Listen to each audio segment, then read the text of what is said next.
ভারতের চিত্রকূটের মন্দাকিনী নদীর তীরে রামঘাটে প্রায়ই এসে বসতেন এক হিন্দু যুবক। মাঝে মাঝে লক্ষ্য করতেন নদীর ওপারে একজন মুসলিম ছেলে নদীর পাড় থেকে মাটি কুড়িয়ে নিয়ে নিজের মাথায় ছুঁড়ে দিচ্ছে। মুসলিম ছেলেটি হিন্দু যুবকটির পরিচিত হওয়াতে একদিন সে জিজ্ঞেস করেই ফেলল, ধুল ধরো তো নিজের শীষ পর কহরহীন কই কাজ। অর্থাৎ ধুলা বা মাটি কুড়িয়ে নিয়ে নিজের মাথায় রাখছো, এটা কি করছো রহিম? ওপার থেকে মুসলিম যুবকটি উত্তর দেয়, জিহ রাজমুনির পত্নী তরিশো খোঁজত মহারাজ।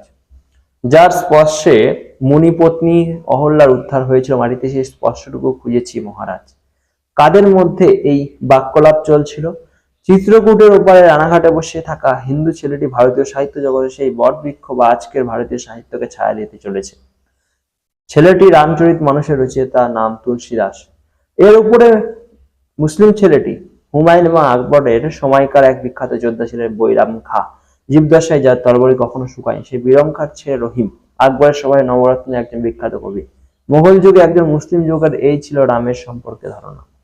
রাম নামের অপূর্ব স্বাদ বুঝলেন, এমন এক নাম যা রক্ত পিপাসু বৈরামের বংশধরকেও তরবারি ছড়িয়ে কলম ধরিয়ে দেয়, সেনাপতির ছেলেকে কবি বানিয়ে দেয়। আবার অতীত ঘেটে দেখে নিন, এর বিরুদ্ধে যারা যারা দাঁড়িয়েছে তারাই সেনার লঙ্কার রাজত্ব শেষ হয়ে গেছে। দেখুন, আপনি কোনো পক্ষে থাকবেন, সময় থাকতে রাম নাম জপুন, যদি কাজ হয়। পুনশ্চ রাম জপ নাম শ্রী রঘুপতি রাম, নব দুর্বাদল শ্যাম নয়নাভিরাম, সুরাকার কিন্নর যোগী মুনি ঋষি নর, চরাচর যে নাম জপ বিরাম। সজল জলধ নীল নব ঘনকান্তি, নয়ন করুণা আননি প্রশান্তি, নাম স্মরণে টুটে যায় শোক তাপ ভ্রান্তি, রূপ নাহেরি মূর্ছিত কোটিকাম। এইটি লিখেছিলেন কবি কাজী নজরুল ইসলাম।